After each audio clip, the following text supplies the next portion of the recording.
Hello everyone, welcome to exam ट्रेजी। तो hopefully आप सभी को सिलेबस मिल गया होगा। तो सिलेबस में हम लोग ने डिफ़ाइन किया था कि कौन कौन से फॉरेन कंट्रीज़ को हम लोगों को स्टडी करना है। तो आज के इस वीडियो में हम लोग रशिया से स्टार्ट करेंगे। तो आज के इस वीडियो में हम लोग आपको बताएंगे कि जब आप रशिया के बारे में पढ़ाई कर रहे हैं तो उसमें किस किस तरीके से क्वेश्चन आता है, किस किस सेगमेंट को हम लोगों को देखना है। तो रशिया को पूरे जो हम लोग स्टडी करेंगे तो इसमें 3-4 सेक्शन में अलग अलग में डिवाइड करके हम लोग इसको देखेंगे। पहला है इनका हिस्ट्री, और हिस्ट्री में ही आप इनका बोल सकते हैं कि पॉलिटिक्स से इन द सेंस कि किस तरीके से ये इवॉल्व हुआ है ओवर द लास्ट 100 ईयर्स, और किस किस टाइप का गवर्नमेंट रहा है, क्या क्या स्ट्रक्चरल चेंज हुआ है in terms of structure of government में। और रशिया एक बहुत ही इम्पॉर्टेंट कंट्री है, इससे बहुत सारे क्वेश्चन आते हैं, और ये इसलिए भी इम्पॉर्टेंट है क्योंकि जियो पॉलिटिक्स में रशिया एक इम्पॉर्टेंट रोल प्ले करता है। दूसरा जो हम लोग देखेंगे वो है इनका ज्योग्राफी। मैक्सिमम आप लोग सभी लोग जानते हैं कि रशिया जो है वर्ल्ड का लार्जेस्ट कंट्री है, और ये एक ऐसा कंट्री है जिनका बॉर्डर बहुत सारे कंट्रीज से होता है, तो उन सारे को हम लोग देखेंगे। तीसरा जो पार्ट है जिसको हम लोग देखने वाले हैं वो है इनका आर्ट एंड कल्चर, और इसी के साथ हम लोग देखेंगे इंफ्रास्ट्रक्चर या मॉन्यूमेंट्स आप बोल सकते हैं, जो वहाँ पे एंशिएंट हिस्टोरिकल मॉन्यूमेंट्स या बिल्डिंग्स, क्योंकि उससे भी सवाल आ जाता है कि ये बिल्डिंग कौन से सिटी में है या कौन से कंट्री में है, तो हम लोग उसको सारा कुछ देख लेंगे। और जो चौथा इम्पॉर्टेंट है वो है आपका मिसलेनियस में ऐसे ऐसे क्वेश्चंस जहाँ पे वो अगर जीके के पार्ट में देखिएगा तो बहुत ही ज़्यादा रेलेवेंट हो जाता है, उस पर भी क्वेश्चन आते रहते हैं।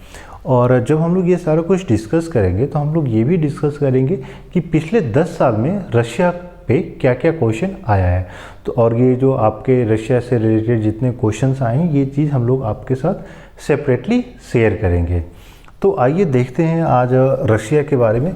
तो जैसा कि मैंने आपको बताया कि हम लोग स्टार्ट करेंगे हिस्ट्री से। तो सबसे पहले आता है कि इस्टेब्लिशमेंट ऑफ रशियन एम्पायर। तो रशियन एम्पायर का जो इस्टेब्लिशमेंट है ये पीटर द ग्रेट ने इस्टेब्लिश किया था। तो सबसे पहले मैं आपको बता दूं कि टाइमलाइन क्या क्या है। एक तो है आपका इस्टेब्लिशमेंट ऑफ रशियन एम्पायर। दूसरा इसमें जो इम्पोर्टेंट है वो है आपका अक्टूबर रिवॉल्यूशन या फरवरी रिवॉल्यूशन, और ये रिवॉल्यूशन हुआ है 1917 का। तो अराउंड आप बोल सकते हैं कि 103 ईयर्स पहले का जो रिवॉल्यूशन रहा है वो काफ़ी इम्पोर्टेंट रहा है। और ये अगर आप establishment of the Russian empire की बात करते हैं तो ये हुआ था आपका 1721, तो ये इम्पॉर्टेंट है। तो 1721 आपका इस्टेब्लिशमेंट ऑफ रशियन एम्पायर हो गया। 1917 आपका हो गया जब यहाँ पे रिवॉल्यूशन हुआ था, और यहीं पे जो है आपका जो एम्पायर है या आप इसको बोल सकते हैं कि मोनार्की है उसको ख़त्म किया गया था। और उसके बाद जो है डेमोक्रेसी लाने की तो कोशिश नहीं की गई थी, लेकिन रिप्रेजेंटेशन ऑफ द पीपल, और वो किसके द्वारा, वर्कर क्लास। और इसी के बाद जो है आपका 1922 इम्पॉर्टेंट हो जाता है। 1922 यहाँ पे यूएसएसआर का जो फॉर्मेशन किया गया था। और उसके बाद जो नेक्स्ट इम्पॉर्टेंट जो आपके हिस्ट्री में आता है वो है 1991 जब यूएसएसआर ब्रेक कर गया था, और ब्रेक करके ये 15 न्यू कंट्रीज़ का इस्टेब्लिशमेंट हुआ था। तो ये सारा हम लोग देखेंगे। तो आपको इम्पॉर्टेंट है, सबसे पहले इस पे सवाल आ जाता है कि रशियन एम्पायर कब फॉर्म हुआ था, या रशियन एम्पायर किसके द्वारा फॉर्म किया गया था। दूसरा है ये रिवॉल्यूशन। तो रिवॉल्यूशन की जब हम लोग बात करेंगे तो यहाँ पे आता है कि कौन से पार्टी ने रिवॉल्यूशन लाया था, या यहाँ पे आपके पॉलिटिकल लीडर्स। तो यहाँ पे जो 2 क्वेश्चन बन के आता है वह है पॉलिटिकल पार्टी और पॉलिटिकल लीडर्स। लीडर। तो ये इम्पोर्टेंट है। दूसरा जो यहाँ पे इम्पोर्टेंट जो हम लोगों को देखना है यहीं पे वो ये है कि अलग अलग टाइम पीरियड में अगर आप देखिएगा कि 1917 वो पीरियड था जब आपका वर्ल्ड वार 1 चल रहा था, तो वर्ल्ड वार 1 इम्पॉर्टेंट हो जाता है। दूसरा अगर आप 1922 के बाद देखिएगा अराउंड आपका 1939 से लेके 1945, तो 1939 से 1945 का वो पीरियड था जब आपका ये था जब आपका वर्ल्ड वार 2 चल रहा था। तो इस चीज़ को भी हम लोगों को देखना है कि वर्ल्ड वार 2 जब चल रहा है तो यहाँ पे इनके लीडर्स कौन थे, कब, वर्ल्ड वार 2 के टाइम में, वर्ल्ड वार 2। और यहाँ पे हम लोग ये भी देखेंगे कि नए नए जब वर्ल्ड वार 2 फाइट किया जा रहा था तो कौन कौन से इंपॉर्टेंट बैटल्स थे, वर्ल्ड वार 2 में कौन कौन से क्या क्या ग्रुप थी। आप जैसे जानते हैं कि 2 सेपरेट ग्रुप बनाई गई थी, एक जहाँ पे आपका जर्मनी, इटली और जापान था, और एक साइड था जहाँ पे आपके यूरोपियन कंट्रीज़ में आपका फ्रांस, आपका था इंग्लैंड, आपका था रशिया, और फिर बाद में इसी को ज्वाइन कर दिया यूएस। तो यूएस का क्या रोल रहा है, ये कब ज्वाइन किया, हम लोग इसको सेपरेटली देखेंगे। तो हम लोग स्टार्ट करते हैं रशियन एम्पायर से कि रशियन एम्पायर का फॉर्मेशन कब हुआ था और इससे एसोसिएटेड क्या क्या इम्पोर्टेंट चीज़ें हैं वो देख लेंगे। फिर आ जाएंगे कि रशियन रिवॉल्यूशन 1917 का जो रशियन रिवॉल्यूशन है वो इम्पॉर्टेंट है। उसके बाद आ जाएंगे 1922, उसके बाद आएंगे 1991। तो इस चीज़ को हम लोग सारे चीज़ को कवर अप करेंगे। तो आपका रशियन एम्पायर से हम लोग स्टार्ट करेंगे।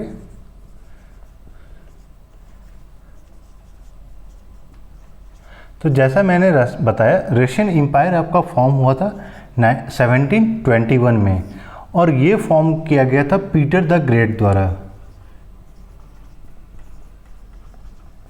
Peter the great. और ये जो है आप इनको ये बोल सकते हैं कि रशियन एम्पायर की ये पहले मोनार्क या किंग थे। और जब इन्होंने किया था तो इन्होंने अपना जो कैपिटल है ये इस्टेब्लिश किया था सेंट पीटर्सबर्ग को। तो ये इम्पॉर्टेंट हो जाता है कि पीटर द ग्रेट ने सेंट पीटर्सबर्ग को कैपिटल इस्टेब्लिश किया था। जो दूसरा यहाँ पे जो इम्पोर्टेंट पॉइंट है जिस पे कि क्वेश्चन आ जाता है, हमेशा पहले भी क्वेश्चन आया है कि ये कौन से डायनेस्टी से बिलोंग करते थे, तो वो है आपका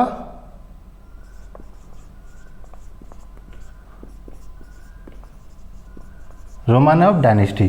तो ये इम्पोर्टेंट है जिस पे कि आपको याद रखना है। और ये फाइनली आपका जो रशियन एम्पायर है ये एंड हुआ 1917 में।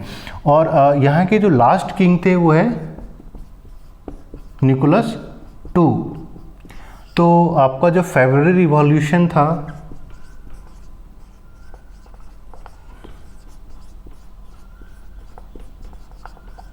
ये 1917 में फेब्रुअरी रिवॉल्यूशन हुआ था, और जो आपका मोनार्क है उसको ओवरथ्रो कर दिया गया था।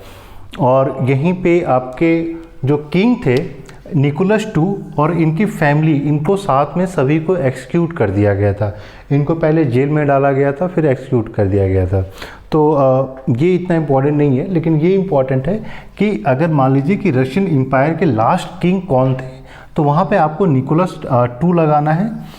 जो दूसरा इम्पोर्टेंट आता है कि आपके वहाँ के कौन से किंग थे जिन्होंने रशियन एम्पायर की स्थापना की थी, तो आपको पीटर द ग्रेट बोला जाता है, उनका नाम पीटर द ग्रेट था।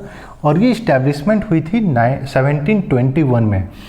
और आपका रशियन एम्पायर जो है 1917 में फाइनली एंड हुआ था, और उस रिवॉल्यूशन को बोला जाता है फेब्रुअरी रिवॉल्यूशन।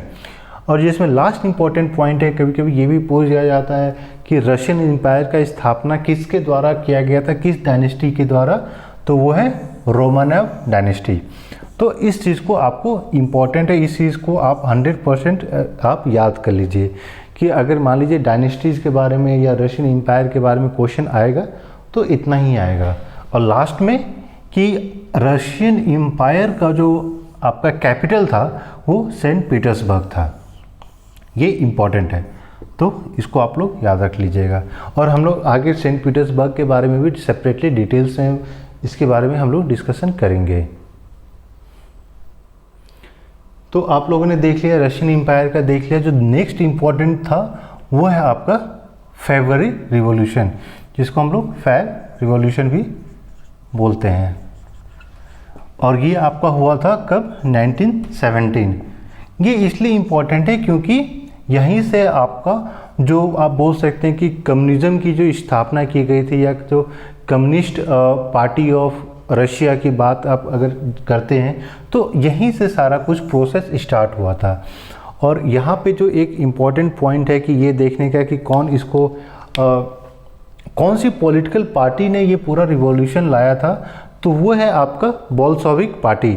और इसकी जो आप ये बोल सकते हैं कि लीडरशिप कौन थे, तो वो थे आपके व्लादिमीर लेनिन। तो आप लोगों ने सुना भी होगा, और बहुत सारे लोग ये भी बोलते हैं कि Lenin was founder of USSR. Lenin founder of USSR.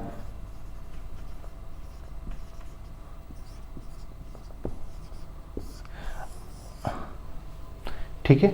और हम लोग आपको बताएंगे कि यूएसएसआर की अगर आप फाउंडेशन की या फॉर्मेशन की बात करते हैं, तो ये फॉर्म किया गया था 1922 में, और 1922 से लेके ये फाइनली 1991 में ब्रेक हुआ था।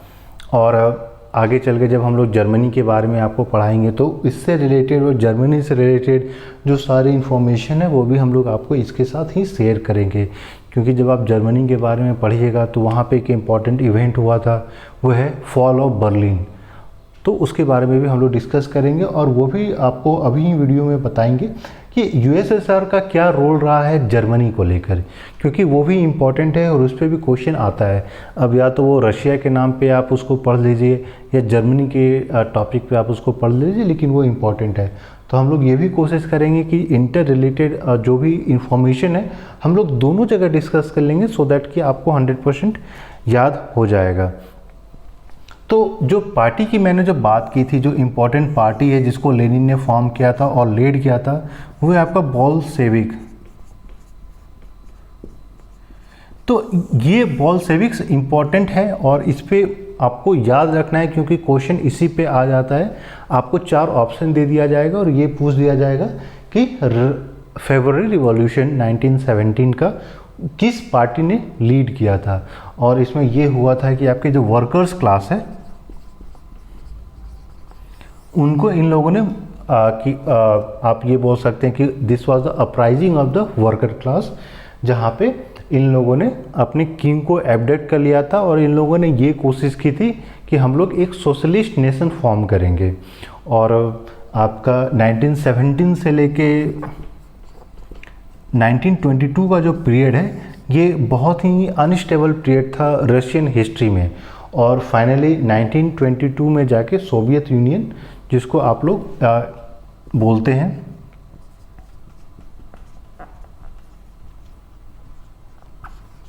सोवियत यूनियन की फॉर्म की गई थी।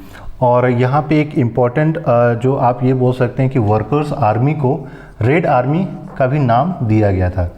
और फाइनली यही रेड आर्मी चलकर आपके जो है यूएसएसआर की ऑफिशियल आर्मी बनी थी।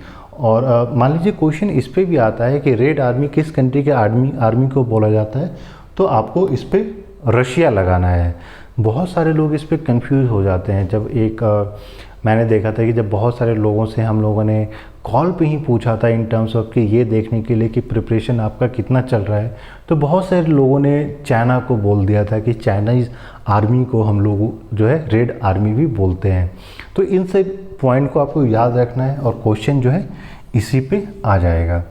जो दूसरा इम्पोर्टेंट पॉइंट है फेब्रुअरी रिवॉल्यूशन के बाद, वो ये है कि आपका जो कैपिटल है वो हट के वापस मॉस्को कर दिया गया था। और आप जानते हैं कि 1918 में आपका वर्ल्ड वार 1 ख़त्म हो गया था, आपका वर्ल्ड वार ख़त्म हो गया था। और ये इसीलिए ये पीरियड था वर्ल्ड वार 1 के बाद, जहाँ पे इस्टेब्लिशमेंट की बात की जा रही थी, वहाँ पे अलग अलग कंट्रीज़ थे जो फाइट किए थे। तो ये सारा पॉइंट आपको इम्पॉर्टेंट है। तो एक बार मैं अगर फिर से आपको रिपीट कर दूं कि फरवरी रिवॉल्यूशन से जो क्वेश्चन आएगा वो ये आ सकता है कि 1917 में जो रशियन रिवॉल्यूशन हुआ था उसको हम लोग किस नाम से जानते हैं। जो रशियन रिवॉल्यूशन था इसको 1917 की अगर बात की जाती है रशियन रिवॉल्यूशन का, तो आपको फरवरी रिवॉल्यूशन पे टिक लगाना है। दूसरा, अगर ये पूछा जाता है कि कौन सी पार्टी ने लीड किया था रशियन रिवॉल्यूशन, तो आपको बोल्शेविक्स पे टिक लगाना है। इसको आप 100% याद कर लीजिए। आपसे ये सवाल पूछा जाता है कि पॉलिटिकल लीडर्स जो बोल्शेविक पार्टी से लीड किए थे रशियन रिवॉल्यूशन के लिए, तो उसमें लेनिन पे आपको टिक लगाना है, व्लादिमीर लेनिन। और अब नेक्स्ट जो क्वेश्चन आता है कि सोवियत यूनियन का फॉर्मेशन कब हुआ था, तो उसको आपको 1922 पे टिक लगाना है। और अगर आर्मी की बात की जाती है कि वहाँ से एसोसिएटेड कौन कौन से इम्पॉर्टेंट इन्फॉर्मेशन है, तो रेड आर्मी प्लस एक, अगर मान लीजिए सवाल ये आता है कि रशियन रिवॉल्यूशन किसके द्वारा या पॉपुलर अपराइजिंग जो था, मास जो था, वो कौन से क्लास का था, तो उसमें आपको वर्कर क्लास पे टिक लगाना है। क्योंकि अलग अलग कंट्रीज़ में, जैसे कि आप जानते हैं एक साल क्वेश्चन आ गया था आपका इसको लेकर, ट्यूनीशिया को लेकर, जो ट्यूनीशिया में जो अरब स्प्रिंग है, तो कौन सा ये था, सिविल वॉर था, कौन सा वॉर था, तो रशिया का जो है वो सिविल रिवॉल्यूशन नहीं था, वो वर्कर्स रिवॉल्यूशन था, इसलिए ये इम्पोर्टेंट है। और जो फाइनली ये है कि इसका जो कैपिटल है वो सेंट पीटर्सबर्ग से हटा के मॉस्को कर दिया गया था। तो आपका 1917 और रशियन रिवॉल्यूशन से रिलेटेड ये इम्पॉर्टेंट है, जिसको कि आप 100% देख लीजिए। नेक्स्ट आते हैं हम लोग फॉर्मेशन ऑफ यूएसएसआर पे। अब हम लोग देखेंगे, हम लोगों ने जो आपका पूरा टाइमलाइन था रशियन एम्पायर का 1721, आपका रशियन रिवॉल्यूशन का 1917, अब आता है फॉर्मेशन ऑफ यूएसएसआर, और ये आपका हुआ है 1922 में। तो इस चीज़ को इम्पॉर्टेंट है, और इसमें जो चीज़ें इम्पॉर्टेंट है, सबसे पहले कि इसमें जो है इम्पॉर्टेंट रोल प्ले किया था व्लादिमीर लेनिन ने। और आपसे अगर ये सवाल आता है कि सबसे पहले प्रीमियर ऑफ यूएसएसआर या सोवियत यूनियन, तो आपको इस पे टिक लगाना है। ये पहले प्रीमियर थे, लेकिन इनका डेथ जो है 1924 में ही हो गया था, तो ये ज़्यादा जो है यूएसएसआर को हेड नहीं किए थे। लेकिन इनके बाद जो दूसरे लीडर उभर के आए थे वो थे आपके जोसेफ स्टालिन। और अगर आप रशियन हिस्ट्री को आपने पढ़ रखी है या रशिया के बारे में पढ़ रखा है, तो ग्लोबली जो दो इम्पॉर्टेंट लीडर्स, या आप ये बोल सकते हैं कि अगर मैं पूरे हिस्ट्री की बात करूं, आप अगर 1917 से बात करते हैं और 1991 तक बात करते हैं, जो इम्पॉर्टेंट रहे हैं वो आपके टोटल 4 रहे हैं। आपके एक तो लेनिन हो गए, दूसरे जोसेफ स्टालिन हो गए। लेनिन इसलिए इम्पॉर्टेंट है क्योंकि इन्होंने सोवियत यूनियन का इस्टेब्लिशमेंट किया था।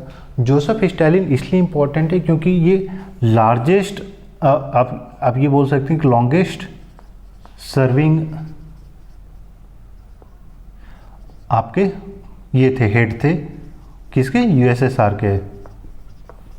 तो ये इम्पॉर्टेंट हो जाता है। प्लस जोसेफ स्टालिन उस समय थे जब आपका वर्ल्ड वॉर 2 चल रहा था, और जोसेफ स्टालिन बहुत ही पावरफुल थे, और इन्होंने इम्पॉर्टेंट रोल प्ले किया है अलग अलग कंट्रीज़ को मर्ज करने में इन यूएसएसआर। उसके बाद जो इम्पोर्टेंट है, जो तीसरे नंबर पे है, वो है आपके निकिता। तो ये जो है जोसेफ, ये आपके बने थे आफ्टर वर्ल्ड वॉर, और इन्होंने एक रोल प्ले किया था आपका, आप लोग जानते हैं जैसे कि कोल्ड वॉर के बारे में आप लोग अगर पढ़ रखा है तो ठीक है, नहीं तो मैं बता दूं कि कोल्ड वॉर स्टार्ट हुआ था आफ्टर वर्ल्ड वॉर 2 में, तो ये इम्पॉर्टेंट है, इसको आप लोग देख लीजिएगा, ठीक है। और आपसे अगर ड्यूरेशन पूछा जाता है कि ये कब से कब तक का था, तो ये वर्ल्ड वार 2 के बाद स्टार्ट हुआ था और ये अराउंड 1991 तक चला था, जब तक जो यूएसएसआर है उसका डिसइंटीग्रेशन नहीं हुआ था। दूसरा, कोल्ड वार आप बोल सकते हैं कि ओरिजिनल वार नहीं हुआ था, लेकिन कोल्ड वार रेस था और आर्म्स प्रोडक्शन को लेके। अगर मैं बताऊं कि कोल्ड वार के बारे में अगर पूछा जाता है कि how do you explain cold war, तो आर्म्स प्रोडक्शन, और इसमें जो मेन इंपॉर्टेंट कंट्रीज थे वो था आपके यूएस एंड यूएसएसआर। तो अगर मान लीजिए आप पे इस पे जो इम्पोर्टेंट क्वेश्चन बन के आता है, एक तो ये पूछ दिया जाएगा कि कोल्ड वार किस किस कंट्री के बीच में चल रहा था, तो आपको यूएस और यूएसएसआर पे टिक लगाना है। लेकिन हमेशा आप ये ध्यान दीजिएगा कि अगर ऑप्शन में आपका यूएसएसआर है और रसिया है तो आपको यूएसएसआर पे टिक लगाना है। अगर ऑप्शन पे में रसिया है और यूएसएसआर नहीं है तब आपको रसिया पे टिक लगाना है। रसिया इसलिए इम्पॉर्टेंट है क्योंकि यूएसएसआर का जो सबसे बड़ा जो कंट्री है वो आपका रसिया था, इसलिए वो सिग्निफिकेंट हो जाता है यूएसएसआर में। जो नेक्स्ट क्वेश्चन आता है कि यूएसएसआर कब, जब 1922 में जब फॉर्म हुआ था तो किस किस कंट्री को मिलके फॉर्म किया गया था।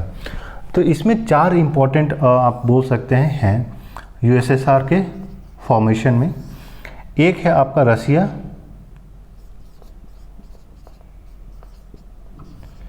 दूसरा है यूक्रेन, जो तीसरा है बेलारूस, और जो चौथा है वो कोई कंट्री नहीं है लेकिन ग्रुप ऑफ कंट्रीज आप बोल सकते हैं, या एक पार्टिकुलर रीजन जिसको कि हम लोग ट्रांस कॉकेनियन नेशंस बोलते हैं। और फाइनली जब ये 1991 में डिसइंटीग्रेट हुआ था तो ये जो नया जो नंबर ऑफ कंट्रीज जो उससे फॉर्म किए गए थे वो थे 15। तो इस पे भी आप एक क्वेश्चन आ जाता है, यूजुअली पहले भी इस पे क्वेश्चन आया है कि यूएसएसआर का डिसइंटीग्रेशन के बाद कितने नए कंट्रीज फॉर्म किए गए थे। तो इसमें आपको 15 कंट्रीज का नाम आपको याद कर लीजिएगा, इसलिए क्योंकि आप पे क्वेश्चन ये भी आ जाता है कि आपको 4 ऑप्शन दे दिया जाएगा और वो पूछ दिया जाएगा कि which one of the following countries were not the part of the newly formed countries after disintegration of USSR. तो इसको आप 15 कंट्रीज़ को अच्छे से देख लीजिएगा। हम लोगों ने जो पीडीएफ शेयर किया है और दोबारा आपके साथ शेयर करेंगे तो वो सारे कंट्रीज़ हम लोगों ने इसमें मेंशन कर दिया है। इसमें इंपॉर्टेंट कंट्रीज़ लाइक आपके जॉर्जिया हैं, अर्मेनिया है, यूक्रेन है, कजाकिस्तान है, तो उन सारा चीज़ को आपको याद रखना है। और निकिता के बाद जो लास्ट जो यहाँ के सोवियत यूनियन के जो आप ये बोल सकते हैं कि जो हेड थे, जो इम्पोर्टेंट हैं और जिस पे कि क्वेश्चन आता है और वो इसलिए भी सिग्निफिकेंट है, उनका नाम है मिखाइल गर्बोविच। तो मिखाइल इसलिए भी इम्पोर्टेंट हैं क्योंकि इनको नोबेल पीस प्राइज मिला था।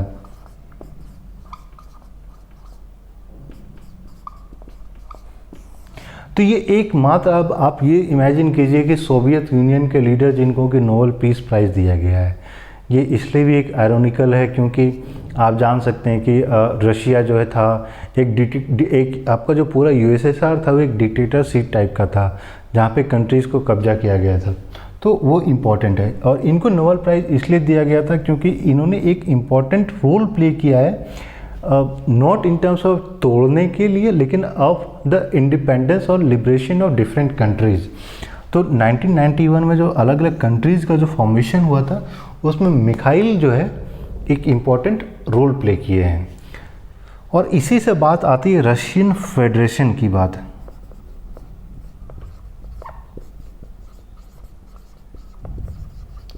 तो इनसे इम्पॉर्टेंट जो एक क्वेश्चन यूजुअली आ सकता है या पहले भी आया है वो ये है कि रशियन फेडरेशन जिसका फॉर्मेशन हुआ था आफ्टर डिसइंटीग्रेशन ऑफ रशिया, आप ये बोल सकते हैं कि 1991 में, तो रशियन फेडरेशन के पहले प्रेसिडेंट कौन थे? और ये जो है आपके मिखाइल, ये पहले फर्स्ट प्रेसिडेंट थे। तो ये इम्पॉर्टेंट है। दूसरा इनसे रिलेटेड एक और इम्पॉर्टेंट ये भी है कि Mikhail was the only chairman of USSR, क्योंकि पहले जो सोवियत यूनियन के जो हेड हुआ करते थे वो डिक्टेटर्स थे, वो इलेक्टेड रिप्रेजेंटेटिव नहीं थे। लेकिन मिखाइल जो है ये आपके इनको सारे कंट्रीज ने मिलकर इलेक्ट किया था। इसीलिए ये भी आता है कि आपसे क्वेश्चन ये पूछा जाता है कि हु अमंग द फॉलोइंग जो है चेयरमैन थे यूएसएसआर के, तो मिखाइल आपके एकमात्र चेयरमैन थे। दूसरा, रशियन फेडरेशन फॉर्मेशन के बाद ये पहले प्रेसिडेंट थे रशियन फेडरेशन की। जैसे कि आप जानते हैं अभी करेंटली जो रशियन फेडरेशन के प्रेसिडेंट हैं वो हैं व्लादिमीर पुतिन। तो वैसे ही व्लादिमीर पुतिन अभी हैं और पहले थे आपके मिखाइल, तो इसको आपको याद रखना है। यहाँ पे हम लोग आपको पूरा नाम नहीं लिख रहे हैं, पूरा नाम जो है हम लोग आपको जो PDF शेयर किया है उसमें आपको पूरा डिटेल में सारा कुछ मिल जाएगा। तो इम्पॉर्टेंट ये है कि यहाँ पे जो हम लोग इम्पॉर्टेंट चीज़ आपके साथ शेयर कर रहे हैं उसको आप देख लीजिएगा।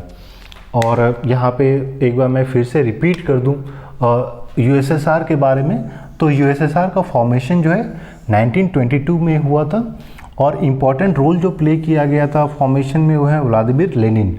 व्लादिमीर लेनिन सोवियत यूनियन के पहले प्रीमियर बने थे या हेड बने थे, तो अगर उससे क्वेश्चन आता है तो आपको व्लादिमीर लेनिन पे टिक लगाना है। लेकिन इनका डेथ जो है 1924 में हो गया था और उसके बाद जो हेड बने थे वो है जोसेफ स्टालिन। जोसेफ स्टालिन से इम्पॉर्टेंट ये है कि अगर ये पूछा जाता है कि वर्ल्ड वॉर 2 के टाइम में रशिया में हेड कौन थे या USSR के प्रीमियर कौन थे, तो आपको जोसेफ स्टालिन पे टिक लगाना है। तो इसको आप याद कर लीजिएगा। दूसरा जो इम्पोर्टेंट पॉइंट है कि USSR जब फॉर्म हुआ था 1922 में, तो कितनी कंट्रीज़ मिलके फॉर्म हुआ था, तो आपको इसमें 4 पे लगाना है। एक आपका 3 कंट्री था और एक आपका पूरा रीजन था, लेकिन उसको भी आप कंट्री ही मान लीजिए, जो 4 आपका हो जाएगा। कौन कौन से हैं यहाँ पे भी मैंने लिख दिया है और आपके साथ जो PDF हम लोगों ने शेयर किया है उसमें भी डिटेल्स में सारा कुछ बता दिया है। नेक्स्ट इम्पॉर्टेंट पॉइंट है जो आपको देखना है कि आपका सोवियत यूनियन जब डिसइंटीग्रेट हुआ था 91 में, ब्रेक हुआ था, तो कितने नए कंट्रीज बने थे, तो वो 15 थे और रसिया इसी में इंक्लूडेड है। रसिया को आप ऐसा नहीं है कि 15+1, 15 में इंक्लूडिंग रशिया। उसके बाद जो आता है वो है आपका कोल्ड वार। तो कोल्ड वार किस किस कंट्री में हुआ था, तो USA और USSR। और कोल्ड वार के टाइम में ही आप जानते हैं कि अलग अलग चीज़ें आई थी और वहीं पे नॉन अलाइन मूवमेंट का जो नाम है, जिसमें जवाहरलाल नेहरू ने एक इम्पॉर्टेंट रोल प्ले किया था नॉन अलाइन मूवमेंट का, तो उसके बारे में भी हम लोग स्टार्ट करेंगे।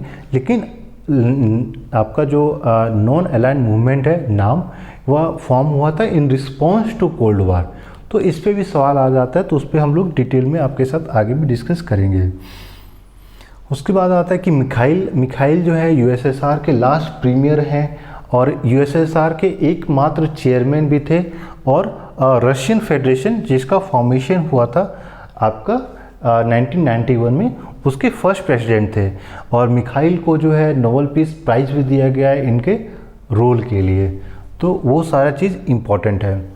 तो हम लोग इसमें इतना ही देखेंगे। इसके बाद आगे हम लोग फिर देखेंगे रसिया का पॉलिटिकल सिस्टम, वहाँ की कॉन्स्टिट्यूशन कब आई थी, उनका स्टेट अपर हाउस क्या है, लोअर हाउस क्या है, असेंबली किस तरीके से फॉर्मेशन होती है।